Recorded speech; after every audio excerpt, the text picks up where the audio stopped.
Quick disclaimer, in this episode I talk a lot about depression, and so there are mentions of self-harm and suicide, and there are many instances where I express examples of self-deprecation in order to better explain my point.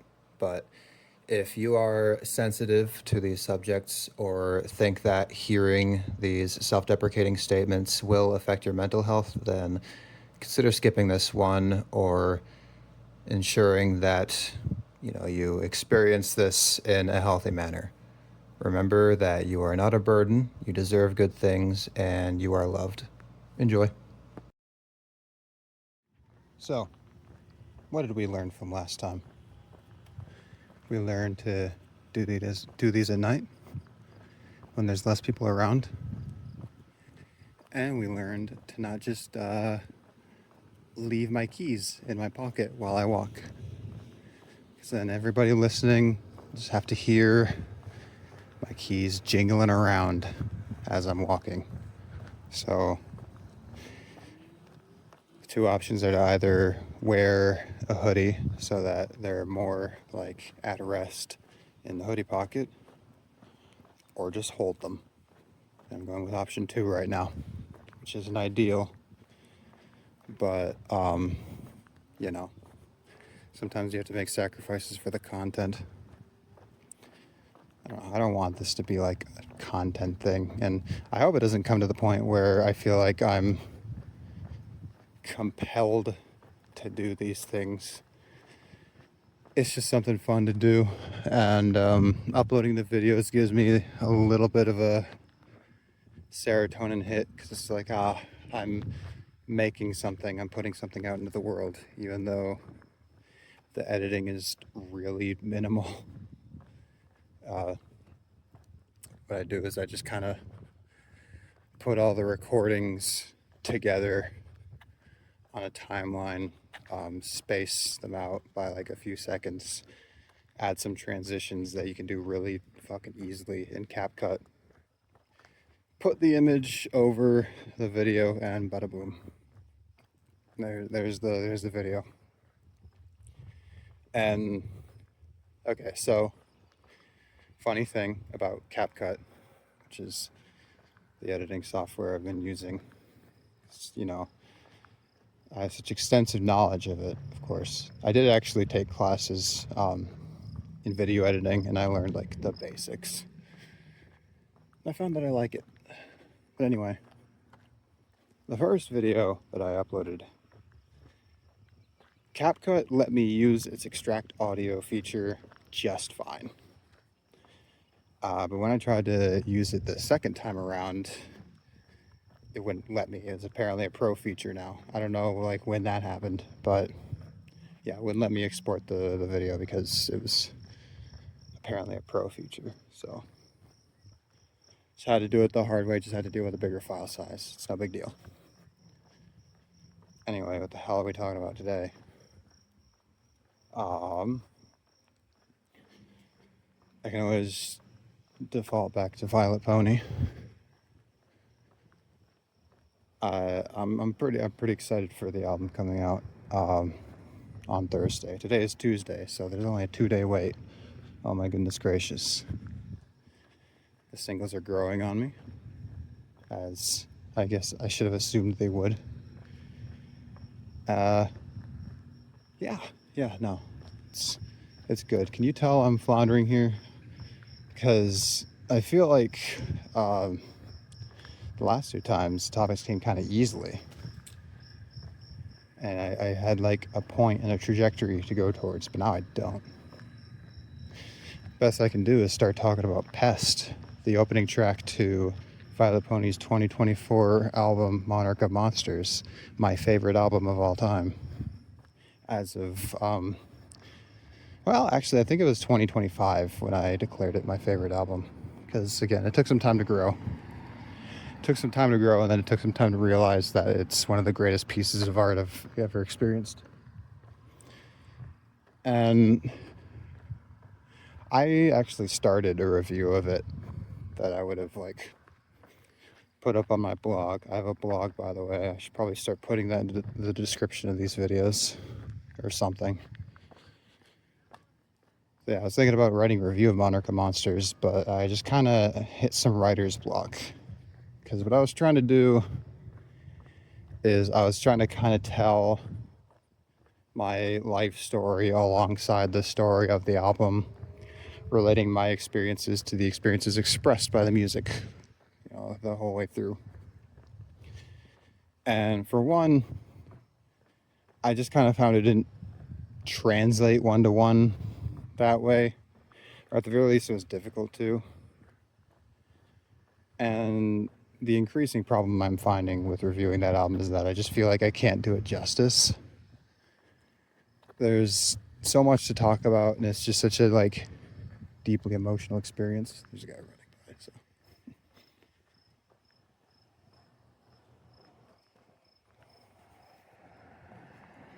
Okay, at least he didn't look at me, so I think he knew I'd be embarrassed if he looked. Anyway, yeah, it's a very heavy emotional experience. It's pretty personal to me. I don't think I'd call it my most personal,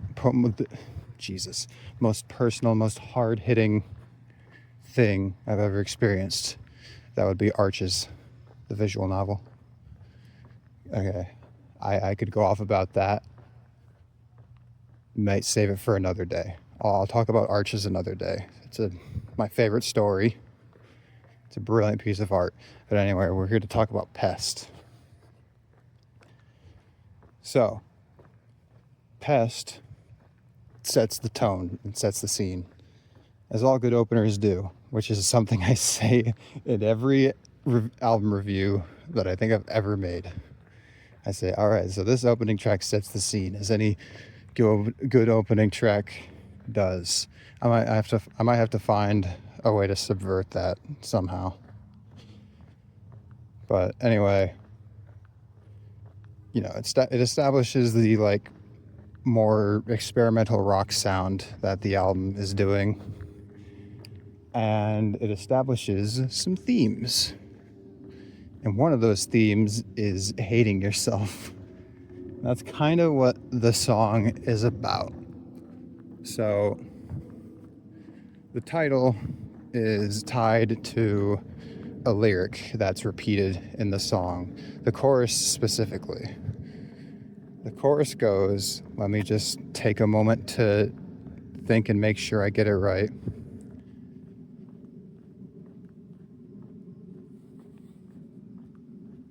You've been such a pest. Fuck. I can't believe I'm forgetting this now. At this crucial moment, I'm forgetting the lyrics to this song that I've heard dozens of times. You've been such a pest. Oh, you're such a pest. Yes, you're only a pest. I think that's how it goes. The point is, what the chorus is it's the narrator constantly telling themselves that they are a pest. It can sound like this is directed at another person, but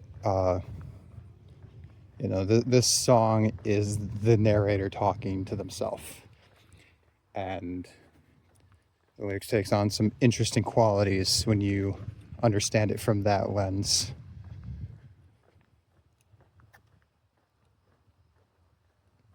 If I'm pausing, it's because I'm parsing through the lyrics in my head, trying to find things to say about it.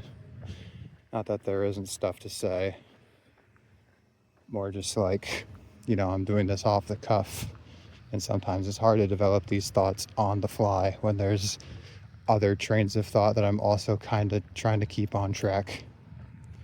I guess I could just turn this into flying around between thoughts on a whim. I could. There's nothing stopping me. Again, I would just have to parse through the lyrics in my head. There's one particular line I'm looking for here.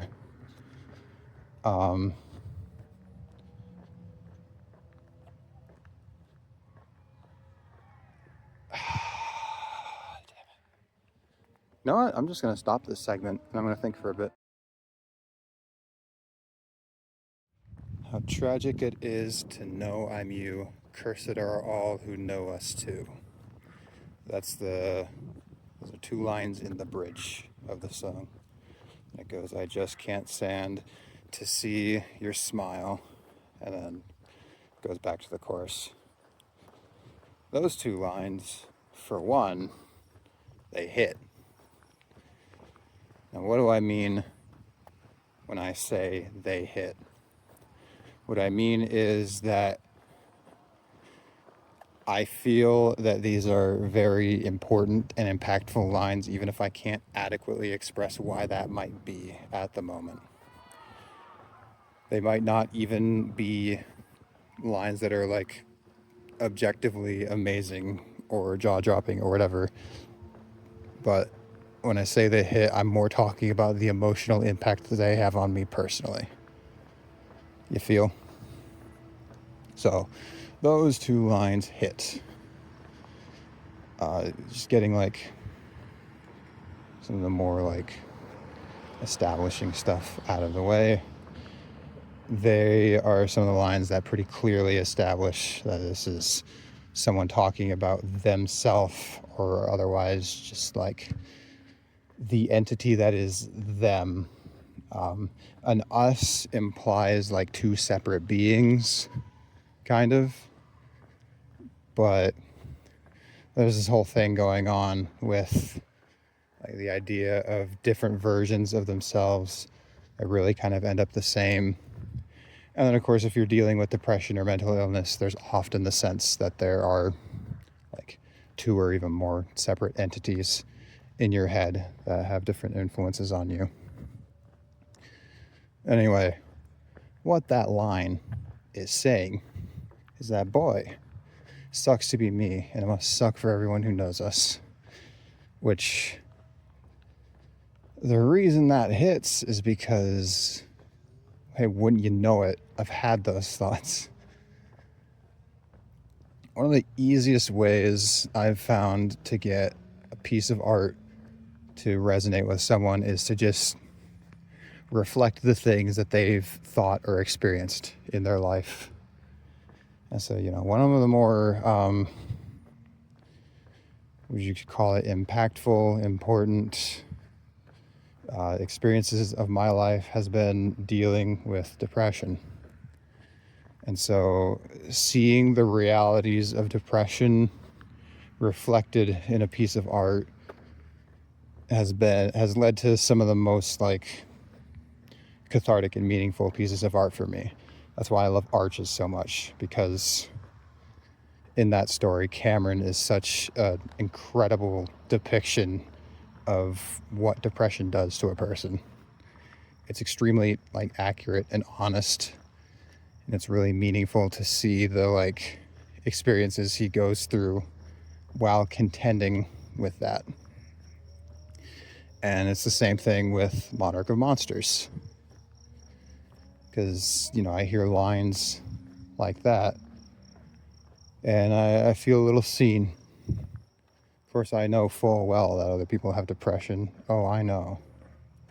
I don't know, something about having that put into this little poetic line, having it expressed in that way that you've never specifically thought about before, if that makes any sense. So, yeah, the whole song is about self-hatred. It's kind of exploring the thoughts that you have when you hate yourself due to depression, trauma, usually a combination of the 2. As I say, depression is an inherently traumatic experience.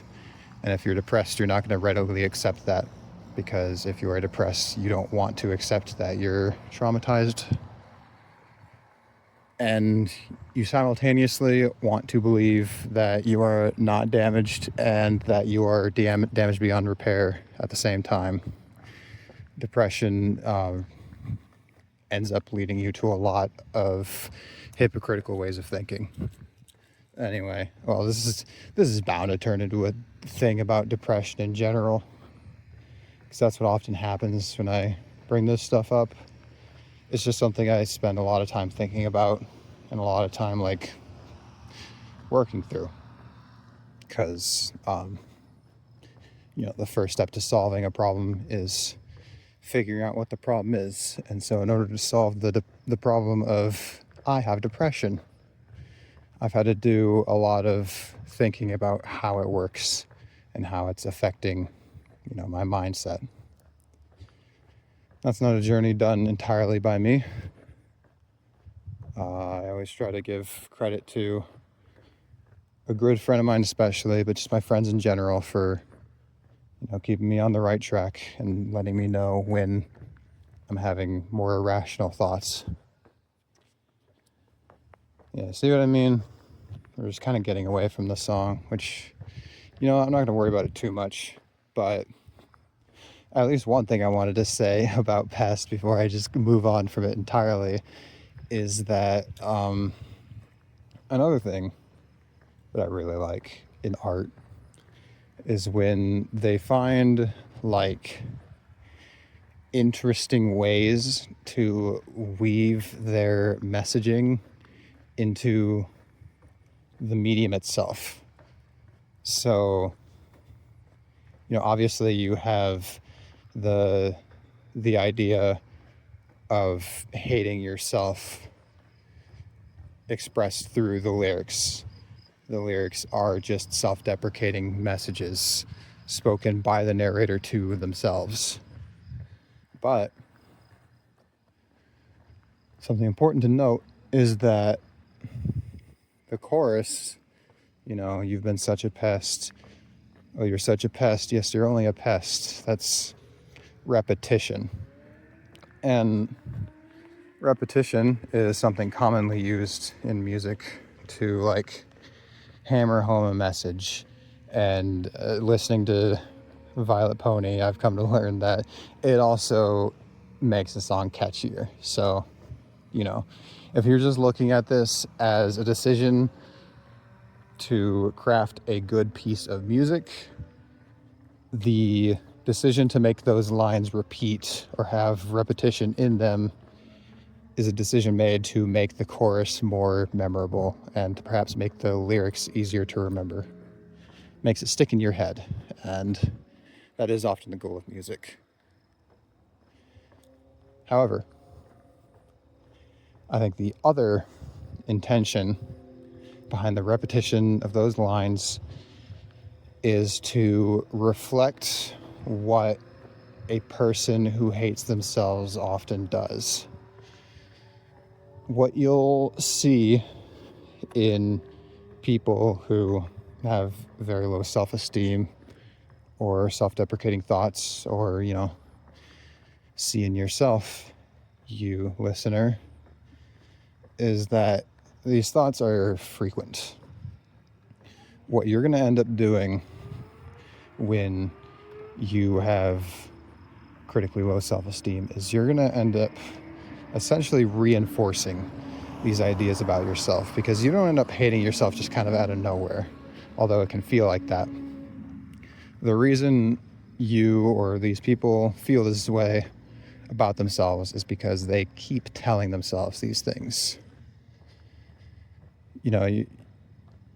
At first, you might not fully believe that you are a pest, and it is tragic. It is a tragedy that people even know you. But if you end up telling yourself that enough times, you're going to end up believing it. You tell someone something enough times, chances are they will end up believing it. And so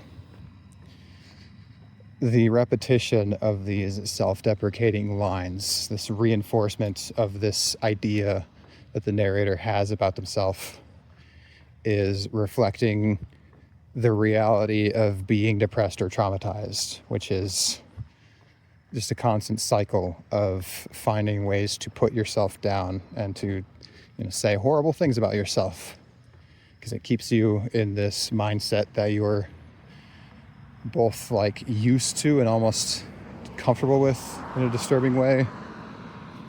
And it's used to essentially propagate depression.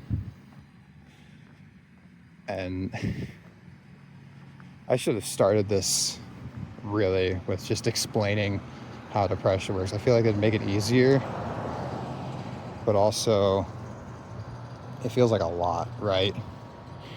And there's no way that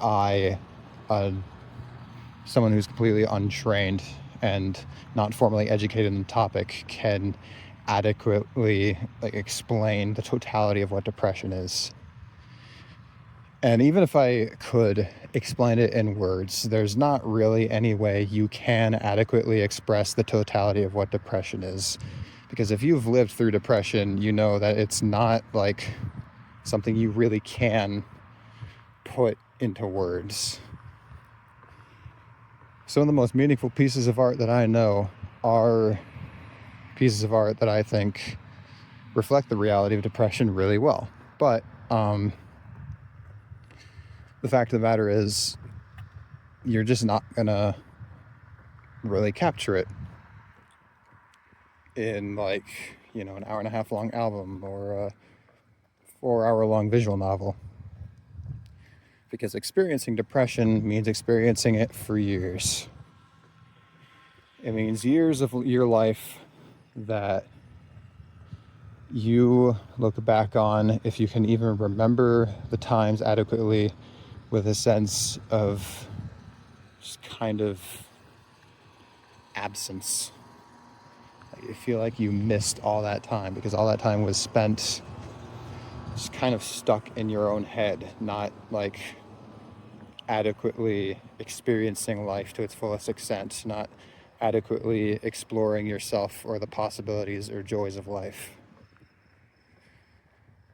Can't get that in a piece of art. And I guess that is kind of just the nature of art.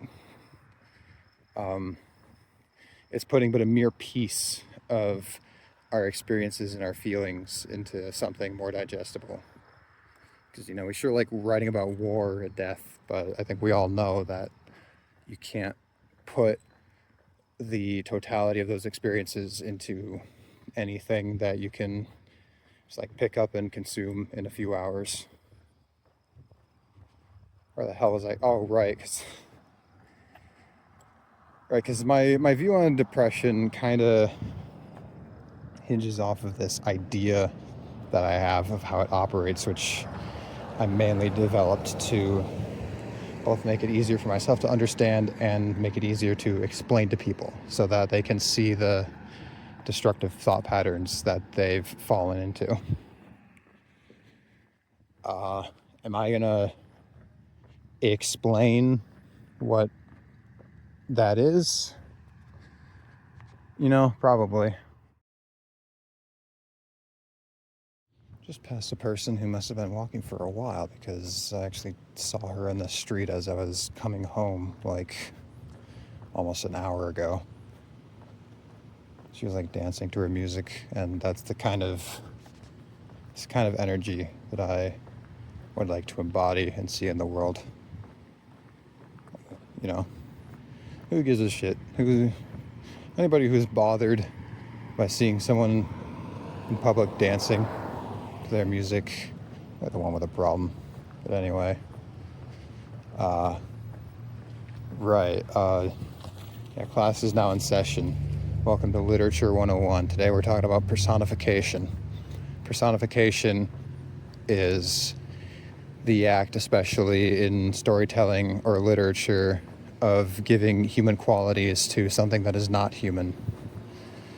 The thing we do this to most is animals, because animals do not actually experience emotion as we humans do. I think they do experience emotions, but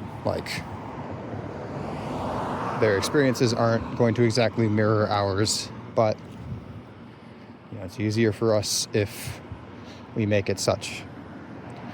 But we do it with essentially everything, because I don't know, us humans just like seeing ourselves in things.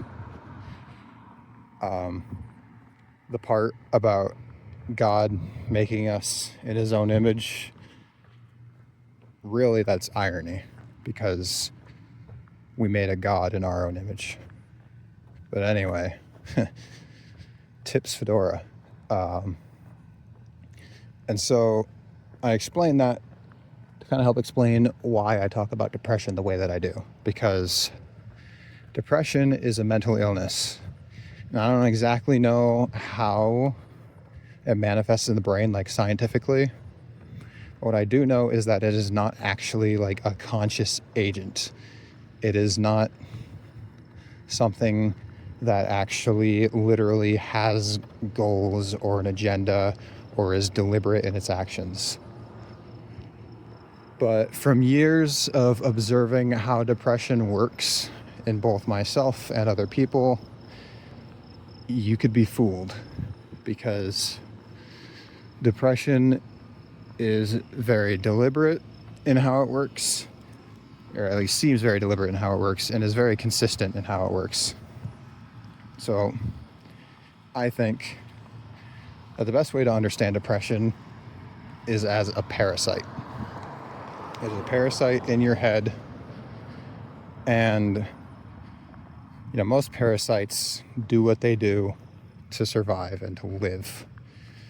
So you're going to want to kind of get that idea out of your head, like kind of, because depression does, as I said previously, seek to propagate itself, but it only does that as a means to its ultimate end. And the ultimate end of depression is to get you to destroy yourself, obviously.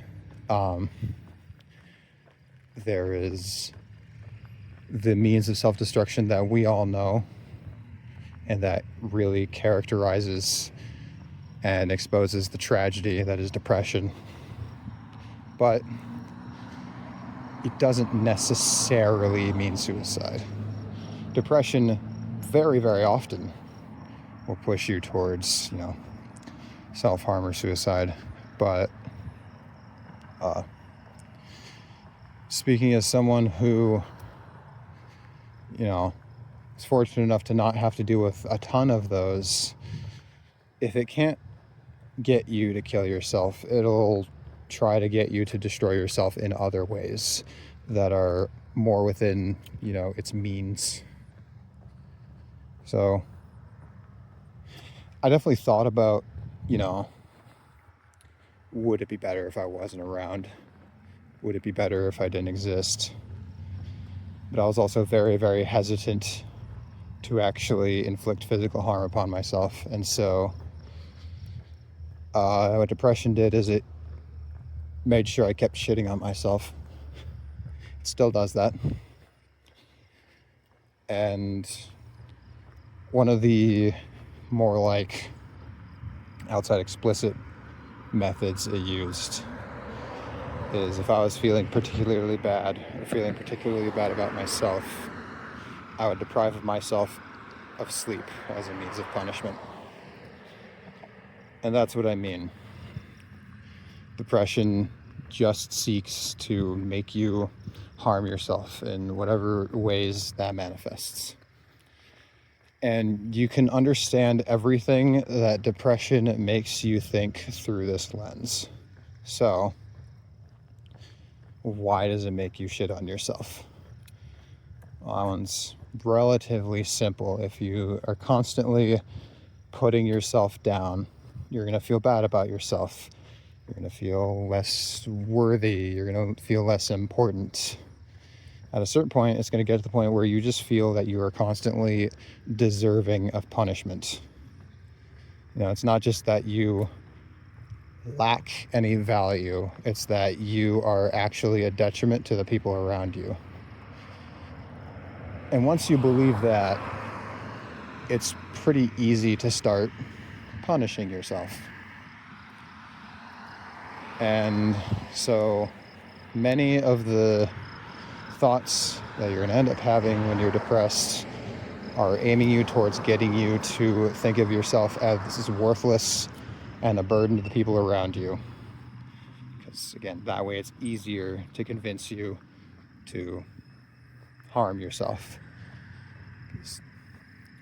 It's justified in your mind, not only because, you deserve it, but also it'd just be better for your friends if you weren't around and all that jazz. So what I'm trying to do right now is trying to wrap it back around a Vylet Pony. So in order to get someone to believe something, in order for someone to believe something, they have to have it kind of hammered into their head, reinforced, And depression, as long as we are characterizing it as a thinking agent, knows this.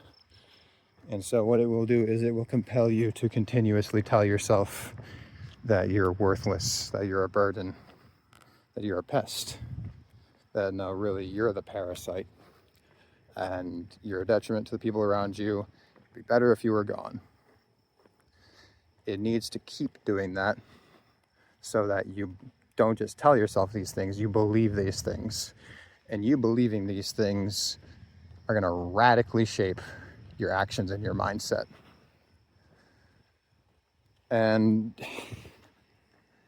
I would know, because as someone who is fairly confident in saying that I'm in the recovery stages of depression, so a couple years into them, pretty sure I started taking medication for depression in the autumn of 2021, I think.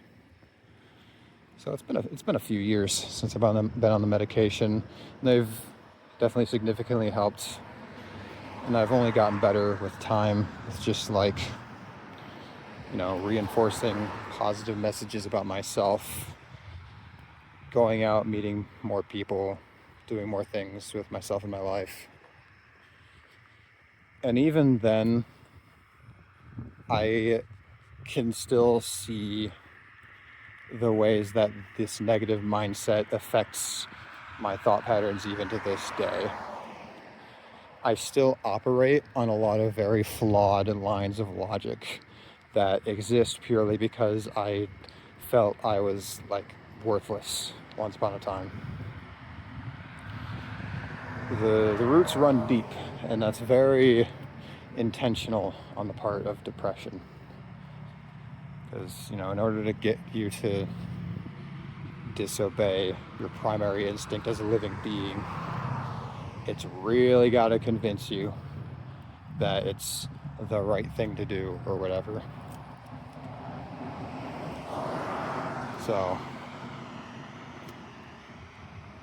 it's kind of why that song hits. I think most people know that depression makes you hate yourself, but you don't often see the mechanisms in which depression makes you hate yourself reflected in a piece of music, not even explicitly in the lyrics, but in how they're delivered. It's kind of cool, I think. Not depression, the song is cool.